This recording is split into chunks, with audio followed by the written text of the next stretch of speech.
दोस्तों नमस्कार, ये है मार्गदर्शन फॉर सिविल सर्विसेज। मैं अनुराग चौधरी।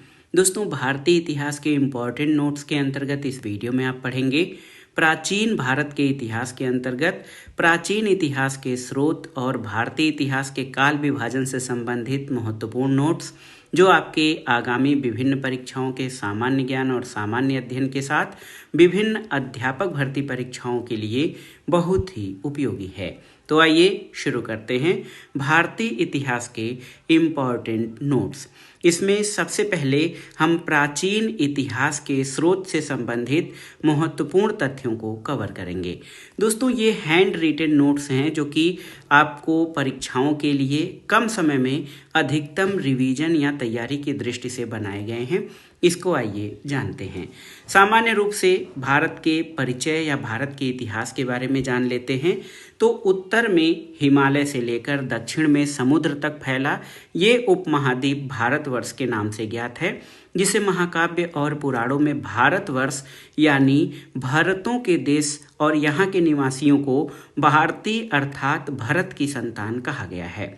भरत एक प्राचीन कबीले का नाम था और प्राचीन भारतीय अपने देश को जम्बू द्वीप यानी जम्बू या जामुन के वृक्षों का द्वीप कहते थे।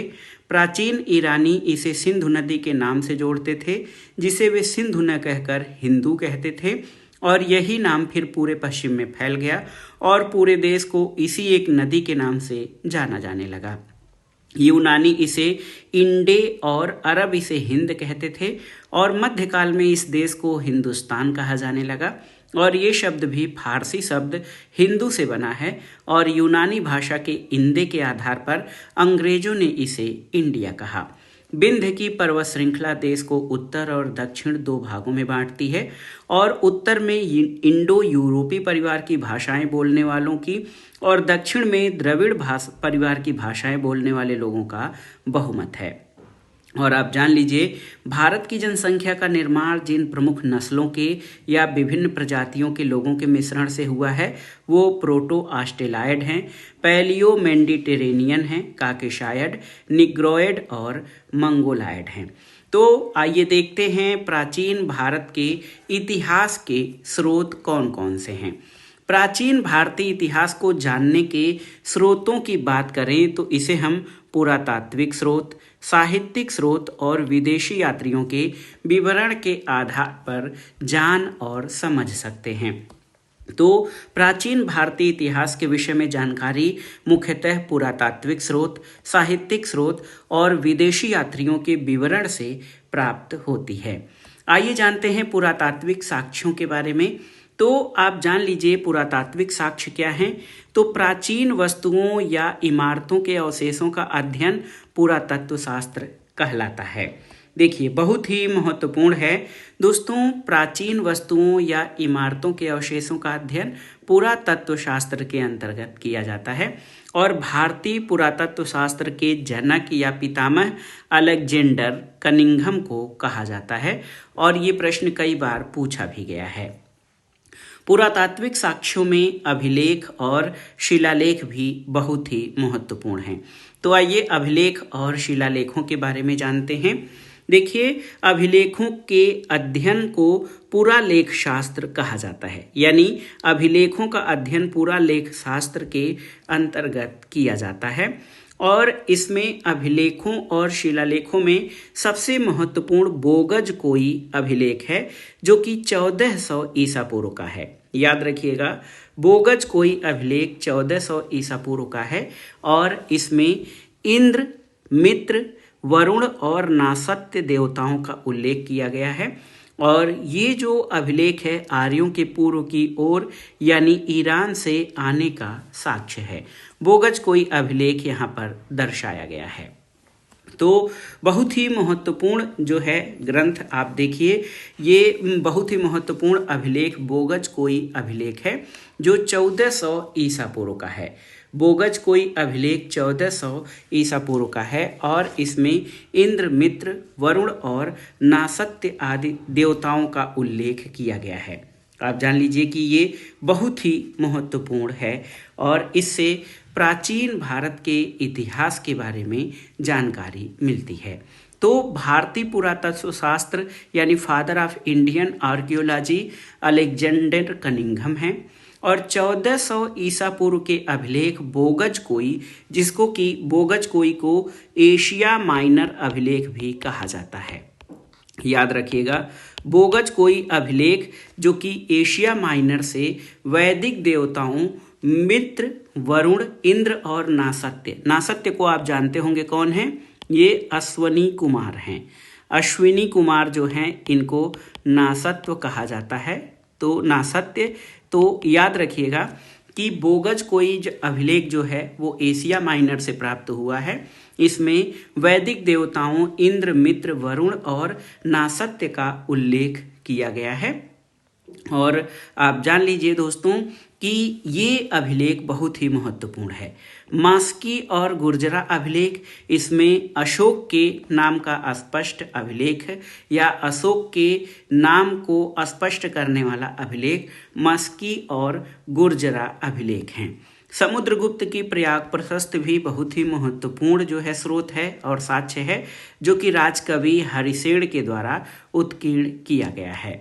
एरण अभिलेख, तो ये सती प्रथा का सबसे पहले लिखित साक्ष्य उपलब्ध कराता है और एरण अभिलेख का संबंध भानुगुप्त नामक शासक से है।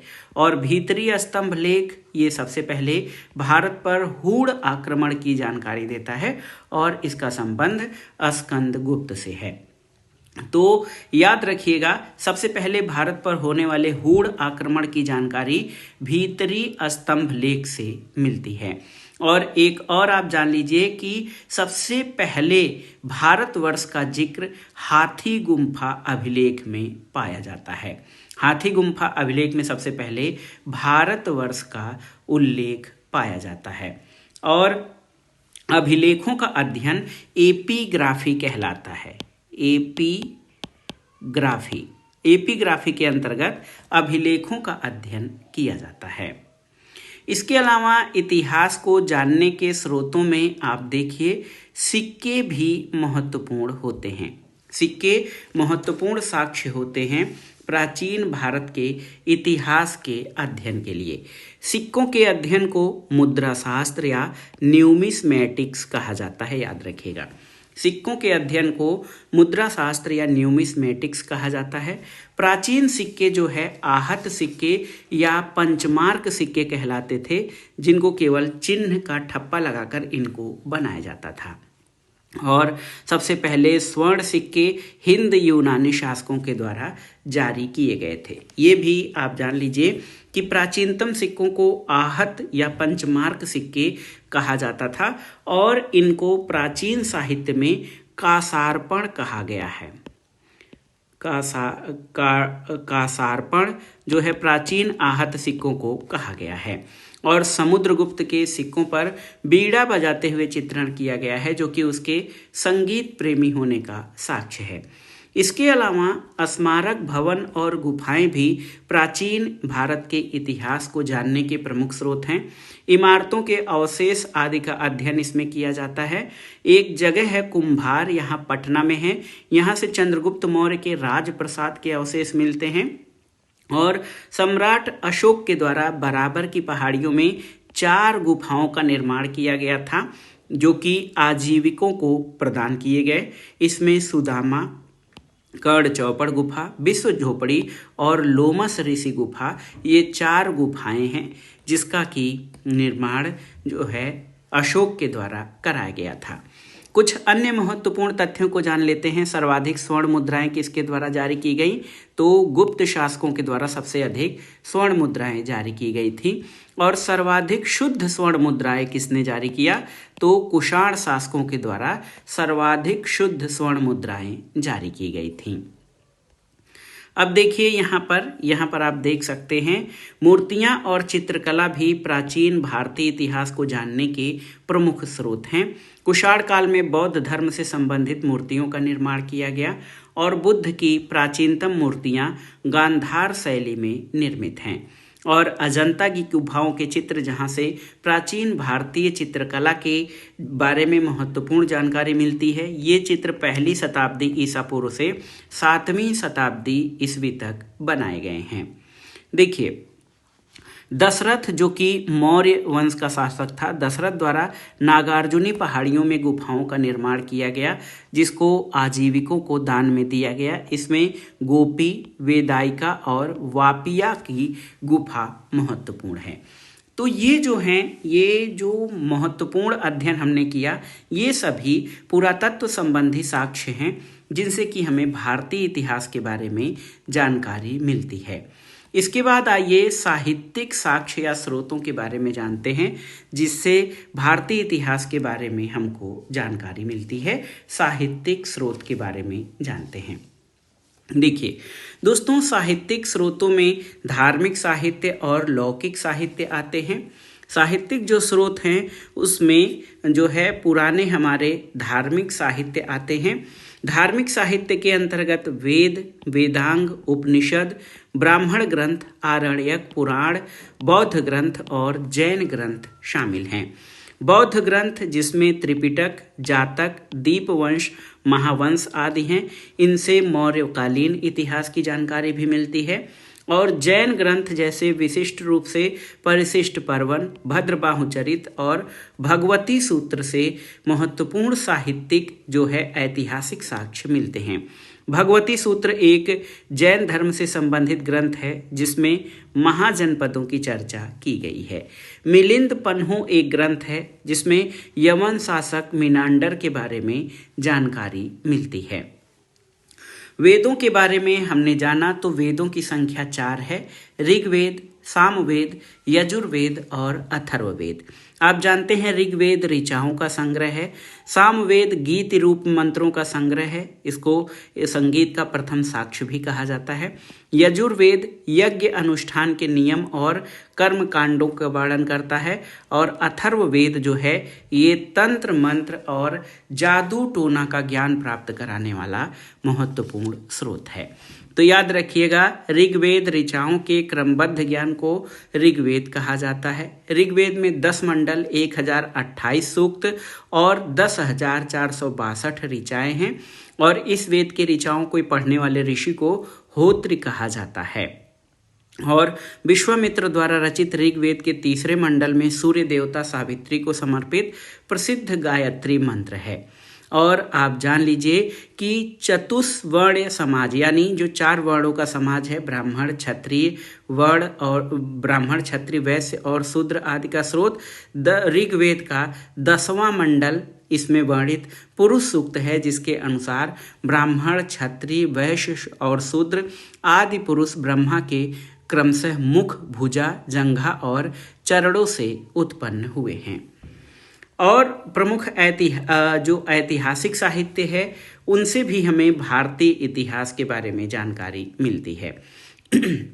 देखिए, अष्टाध्यायी ग्रंथ है जिसके रचनाकार ऋषि पाणिनि हैं। इसमें हमें संस्कृत व्याकरण की जानकारी मिलती है और अष्टाध्यायी संस्कृत व्याकरण का लिखित पहला ग्रंथ है।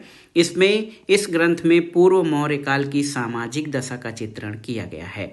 अर्थशास्त्र आप जानते हैं, कौटिल्य या चाणक्य द्वारा रचित अर्थशास्त्र, ये राजनीति विज्ञान और जो है कूटनीति का महत्वपूर्ण ग्रंथ है। इसमें मौर्यकालीन राज व्यवस्था का चित्रण किया गया है और राजकीय व्यवस्था या राज व्यवस्था पर लिखित ये प्रथम पुस्तक है।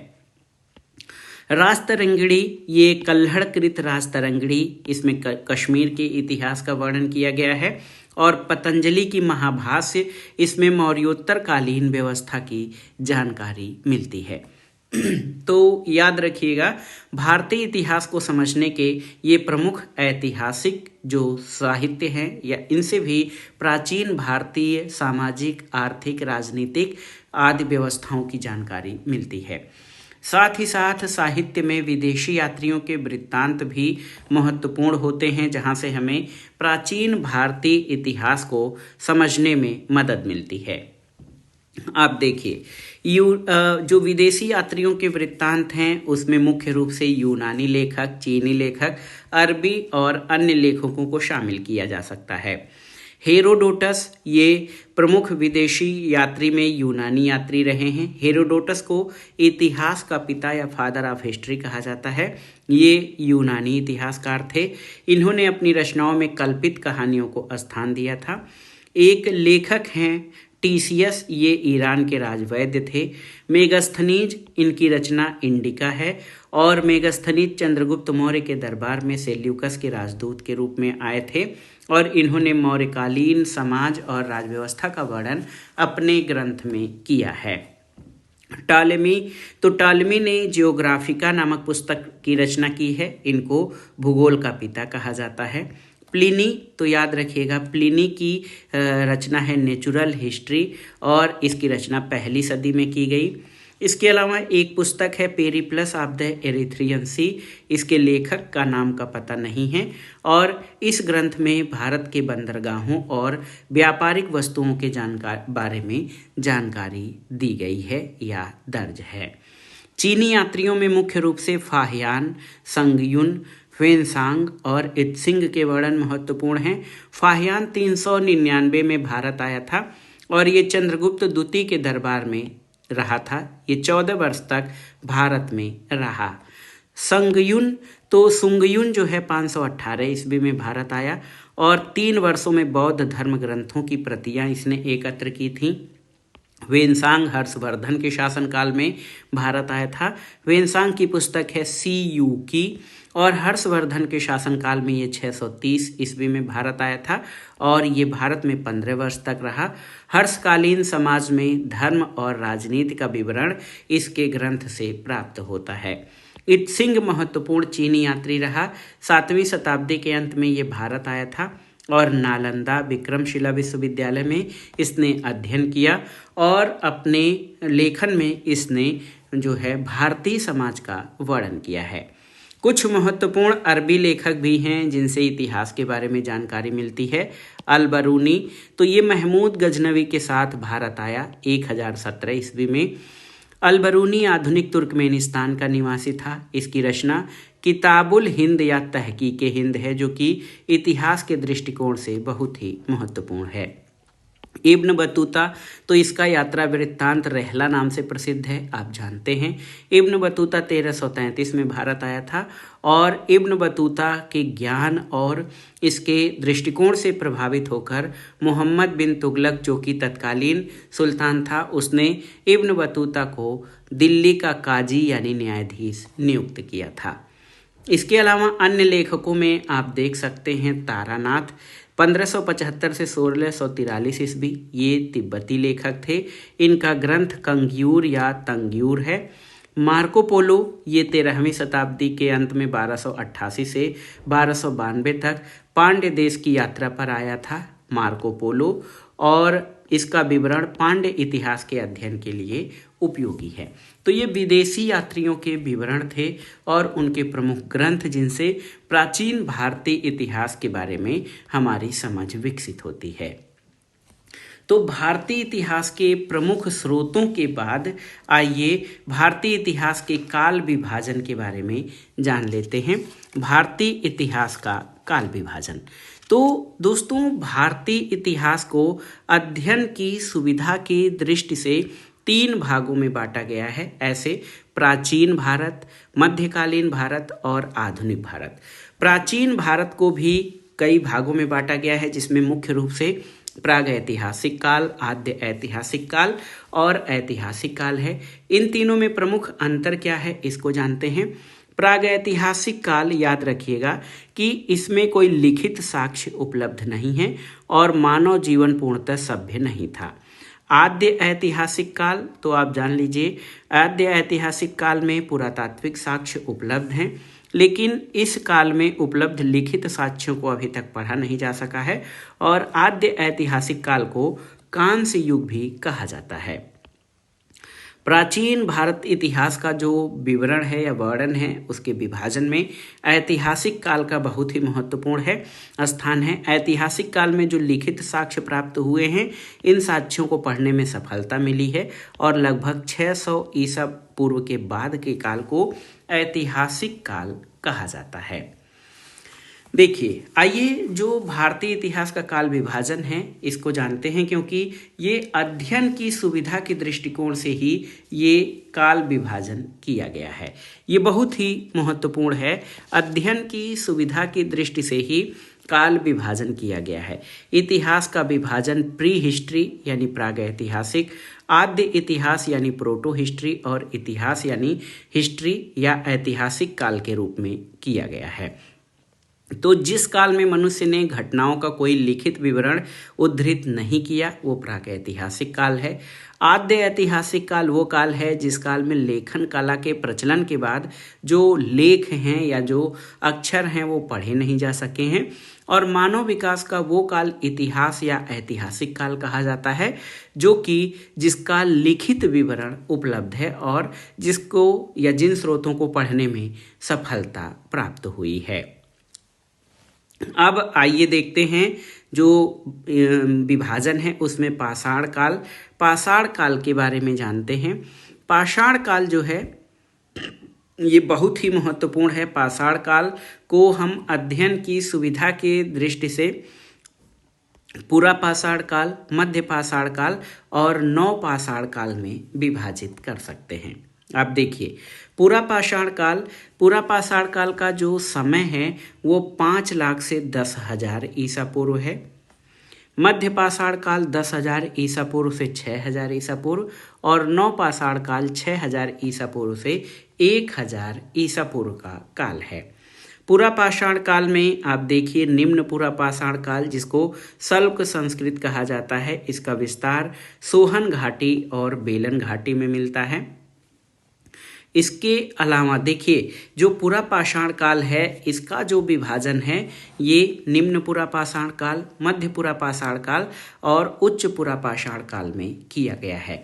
निम्न पूरा पाषाण काल जो है ये पूरा पाषाण काल की ही एक विभाजन है और इसमें मध्य पूरा पाषाण काल को फलक संस्कृति कहा जाता है। इसका विस्तार सोन घाटी और बेलन घाटी में हुआ था। इसके अलावा नर्मदा घाटी और तुंगभद्रा घाटी में भी फलक संस्कृति का विस्तार मिलता है। उच्च पूरा पाषाण काल ये सल्क फलक संस्कृति है।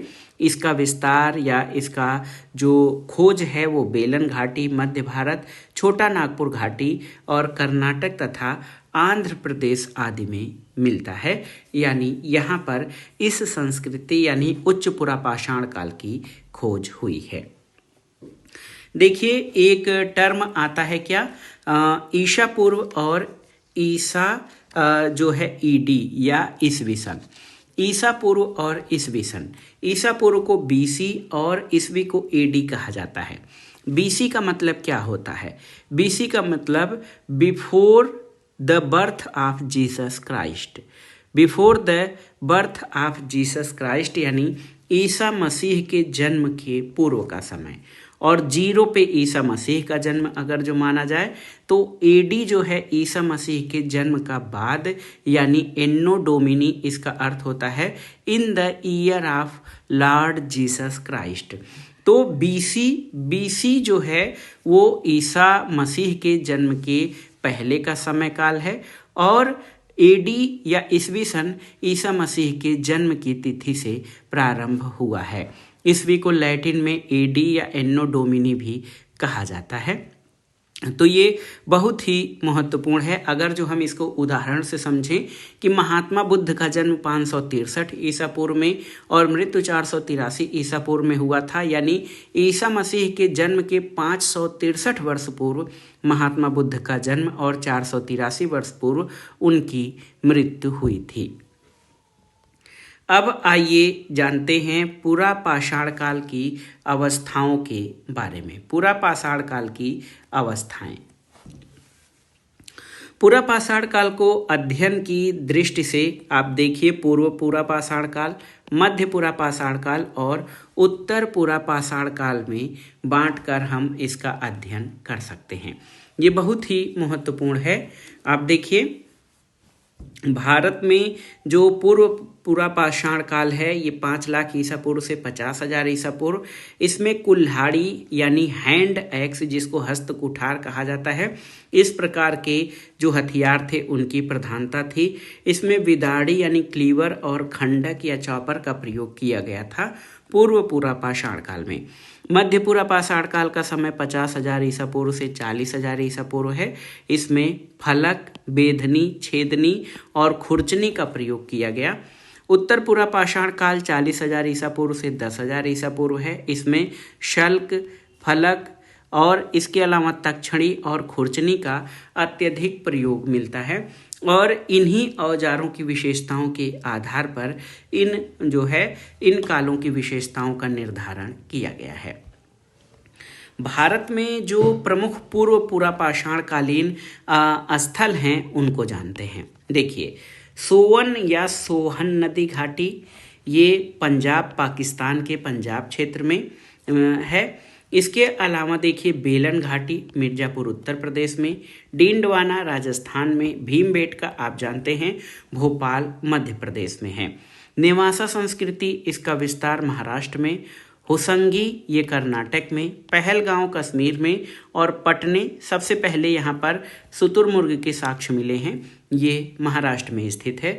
ये पूर्व पूरा पाषाण कालीन स्थल हैं। पूर्व पूरा पाषाण काल की अवधि में जलवायु में नमी कम हो गई थी, ये बहुत ही महत्वपूर्ण विशेषता है। मध्य पूरा पाषाण काल के बारे में जानते हैं तो ये सरल वाटिकास्म का उद्योग प्रचलित हुआ। पत्थर के गोलों से वस्तुओं का निर्माण किया गया और शिल्प सामग्री इसमें नर्मदा और तुंगभद्रा नदी घाटी के किनारे उपस्थित मिली है। उत्तर पूरा पाषाण काल में आर्द्रता कम हो गई, जलवायु अपेक्षाकृत गर्म हो गया और चकमक उद्योग की स्थापना उत्तर पूरा पाषाण काल में हुई थी। आप याद रखिएगा, बहुत ही महत्वपूर्ण है ये आपका अध्ययन, याद रखिएगा, ये बहुत ही महत्वपूर्ण अध्ययन है दोस्तों, जिसमें हमने पूर्व पूरा पाषाण कालीन स्थल और मध्य पूरा पाषाण काल तथा उत्तर पूरा पाषाण काल के बारे में जाना है। और ये जो हमारा अध्ययन है ये इतिहास के काल विभाजन से संबंधित है। मध्य पाषाण काल के बारे में जानते हैं तो मध्य पाषाण काल, इसका समय 10,000 ईसा पूर्व से 6,000 ईसा पूर्व तक का माना जाता है। देखिए, 10,000 ईसा पूर्व से 6,000 ईसा पूर्व तक के काल को मध्य पाषाण काल कहा जाता है और मध्य पाषाण काल, पूरा पाषाण काल और नव पाषाण काल के मध्य का संक्रमण काल था।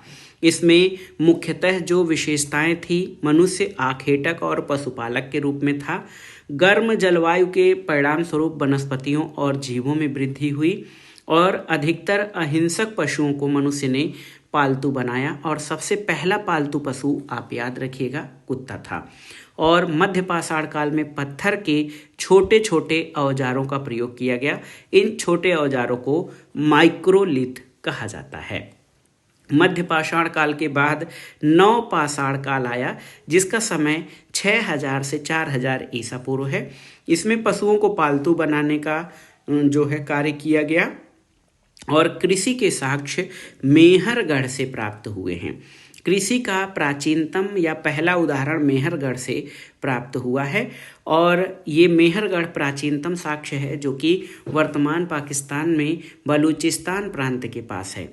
और गेहूं, जौ सबसे प्राचीन अनाज हैं और कपास की खेती भी इसके प्रमाण ये प्राचीनतम अनाज और फसल के रूप में होते हैं। मध्य पाषाण काल की सबसे महत्वपूर्ण विशेषता क्या रही? आग का आविष्कार और महत्वपूर्ण स्थलों में आदमगढ़ मध्य प्रदेश और बागोर राजस्थान प्रमुख मध्य पाषाण कालीन स्थल हैं। और इसके अलावा नव पाषाण काल की प्रमुख विशेषताओं में खाद्य उत्पादन का कार्य, घरों के साक्ष्य और पहिए का आविष्कार ये नव पाषाण काल में किया गया था। अब आइए कुछ महत्वपूर्ण स्थलों के बारे में जान लेते हैं। कुछ महत्वपूर्ण स्थल देखिए, कश्मीर घाटी, तो कश्मीर घाटी से जो साक्ष्य मिले हैं उसमें आप देखेंगे हड्डियों के उपकरण और हथियार ये कश्मीर घाटी के बुर्ज होम और गुफ कराल से प्राप्त हुए हैं। बुर्ज होम ये कश्मीर में श्रीनगर से 16 किलोमीटर पश्चिम में है और यहाँ पर इंसानों के साथ पालतू कुत्तों के शवाधान ये बुर्ज होम से प्राप्त होते हैं। गुफ कराल, तो गुफ कराल ये कुम्भारों की गुफा है, श्रीनगर से 41 किलोमीटर दक्षिण पश्चिम में है और यहाँ से कृषि और पशुपालन के साक्ष्य मिलते हैं। प्रमुख नवपाषाणकालीन स्थलों में आप देखिए, प्रमुख नवपाषाणकालीन स्थलों में बेलन घाटी जो कि कुलडीहवा, यहाँ पर सबसे पहले 700 ईसा पूर्व में चावल के साक्ष्य मिले हैं। कुलडीहवा का संबंध चावल के प्राचीनतम साक्ष्य से है। प्रयागराज उत्तर प्रदेश में है जहाँ से चावल की खेती के साक्ष्य मिले हैं। भीमबेटका मध्य प्रदेश में भोपाल के पास है। यहाँ पर जो है आदिमानव द्वारा प्रथम चित्रकारी के साक्ष्य मिले हैं, जो चट्टानों में चित्रकला या मानवों के चित्र उकेरे गए हैं। चिरांद स्थल ये बिहार में नवपाषाणकालीन स्थल है। यहाँ से हड्डियों के उपकरण मिले हैं, याद रखिएगा। इसके अलावा संगनकल्लू, ब्रह्मगिरी, पिकलीहल, हल्लूर ये सभी कर्नाटक में हैं। यहाँ से बाजरा की खेती के साक्ष्य मिले हैं। इसके अलावा बुदिहाल कर्नाटक में, उत्तनूर तेलंगाना में, यहाँ ये सबसे प्राचीनतम स्थल है। नागार्जुन कोंडा आंध्र प्रदेश में है। ये सभी भीमा, कृष्णा और तुंगभद्रा नदी के पास स्थित नवपाषाणकालीन स्थल हैं। देखिए, भीमबेटका या भीमबैठका गुफा ये पुरा पाषाणिक आवासीय पुरा स्थल है। ये आदि मानव द्वारा बनाए गए शैल चित्रों और शैल आश्रयों के लिए प्रसिद्ध है। इन चित्रों को पुरा पाषाण काल से मध्य पाषाण काल के समय का माना गया है और ये चित्र भारतीय उपमहाद्वीप में मानव जीवन के प्राचीनतम साक्ष्य हैं। ये मध्य प्रदेश के रायसेन जिले में स्थित है। इसकी खोज 1957-58 में डॉक्टर विष्णु श्रीधर वाकड़कर VS वाकड़कर के द्वारा की गई है। भीमबेटका क्षेत्र को भारतीय पुरातत्व सर्वेक्षण भोपाल मंडल ने अगस्त 1990 में राष्ट्रीय महत्व का स्थल घोषित किया और आप जान लीजिए कि सन 2003 में यूनेस्को ने इसे विश्व धरोहर स्थल घोषित किया है। भारत में मनुष्य संबंधी सबसे पहला प्रमाण नर्मदा घाटी में मिलता है। पाषाण युग के बाद जो हम अगला देखेंगे उसमें ताम्र युग यानी चैल्कोलिथिक एज के बारे में जानेंगे। तो मानव द्वारा प्रयोग की गई पहली धातु की खोज ये तांबा थी। तांबा और पत्थरों का साथ साथ प्रयोग जो है ये किया गया ताम्र युग में और जो है ये समुदाय ग्रामीण समुदाय था। तांबा मुख्य रूप से मलाज खंड मध्य प्रदेश और खेतड़ी राजस्थान से प्राप्त होता था। ताम्र युग ये बहुत ही महत्वपूर्ण था। ताम्र युग और इसमें सबसे पहले मानव ने जो धातु का प्रयोग किया था उसमें तांबे की धातु या तांबे के औजारों का प्रयोग किया गया था। इसके अलावा देखिए, प्रमुख ताम्र पाषाणिक संस्कृतियाँ तांबे और पत्थरों के साथ साथ प्रयोग में ताम्र पाषाणिक संस्कृति कहा जाता है। इसमें धातु कर्म का ज्ञान जो है आहार संस्कृति में हुआ था। आहार संस्कृति से धातु कर्म के ज्ञान का पता चलता है और राजस्थान के उदयपुर क्षेत्र जो है आहार संस्कृति के लिए प्रसिद्ध है। और कायथा संस्कृति के प्रमाण चंबल नदी क्षेत्र में मिले हैं। रंगपुर संस्कृति गुजरात के तटीय क्षेत्र में मिली है और मालवा संस्कृति नर्मदा नदी का क्षेत्र है। सबसे बड़ी साइट जोरवे संस्कृति है। महाराष्ट्र का दायमाबाद और इनाम गांव ये जोरवे संस्कृति का प्रतिनिधित्व करते हैं। ताम्रपाषाण कालीन प्रमुख स्थलों में पूर्वी भारत में जो प्रमुख स्थल हैं चिरांद ये गंगा नदी घाटी में बिहार में, बर्धमान मिदनापुर पश्चिम बंगाल में स्थित हैं। मध्य भारत के ताम्रपाषाण कालीन स्थल मालवा, कायथा और एरण हैं। महाराष्ट्र में जोरवे, नेवासा और दायमाबाद तथा चंदोली, सोनगांव, इनाम गांव, प्रकाश और नासिक ये प्रमुख ताम्रपाषाण कालीन स्थल हैं महाराष्ट्र में स्थित। इसके अलावा दक्षिण पूर्वी राजस्थान में आहाड़ ये सबसे पहला और आहाड़ और गिलुंद ये ताम्रपाषाण कालीन स्थलों में आते हैं। तो आप जान लीजिए ये जो है हमने भारतीय इतिहास के वर्गीकरण से संबंधित ये महत्वपूर्ण तथ्यों को कवर किया। थोड़े से और तथ्य आप जान लेते हैं, थोड़े से और तथ्यों को जान लेते हैं। यहाँ से ध्यान से देखिएगा कि भारत में मध्य पाषाण काल के बारे में जानकारी सबसे पहले 1867 में C.L. कार्लाइल ने विंध्य क्षेत्र में लघु पाषाण उपकरणों की खोज की थी और आप जानते हैं रॉबर्ट ब्रूस फूटे पहले व्यक्ति थे जिन्होंने 1863 में भारत में पुरापाषाणकालीन औजारों की खोज की थी। और भारत में सबसे प्राचीन नगर मोहनजोदड़ो था। सिंधी भाषा में इसका अर्थ मृतकों का टीला होता है। इनाम गांव ताम्रपाषाण युग की एक बड़ी बस्ती थी और इनाम गांव का संबंध जो है ये किससे, जोरवे संस्कृति से था। इनाम गांव महाराष्ट्र का दायमाबाद और इनाम गांव ये जोरवे संस्कृति से संबंधित रहा है। और भीमबेटका के बारे में हमने बताया ही। और भारतीय नागरिक सेवा के अधिकारी रिजले पहले व्यक्ति थे जिन्होंने पहली बार वैज्ञानिक आधार पर भारत की जनसंख्या का प्रजातीय विभेदीकरण किया था। तो दोस्तों ये था आज का वीडियो, बहुत ही महत्वपूर्ण। विभिन्न परीक्षाओं के सामान्य ज्ञान और सामान्य अध्ययन के साथ भारतीय इतिहास से आयोजित की जाने वाली अध्यापक भर्ती परीक्षाओं के लिए ये वीडियो बहुत ही महत्वपूर्ण है। और इसमें हमने प्राचीन भारतीय इतिहास के इम्पॉर्टेंट नोट्स के अंतर्गत प्राचीन भारतीय इतिहास के स्रोत और भारतीय इतिहास के काल विभाजन से संबंधित महत्वपूर्ण तथ्यों को कवर किया।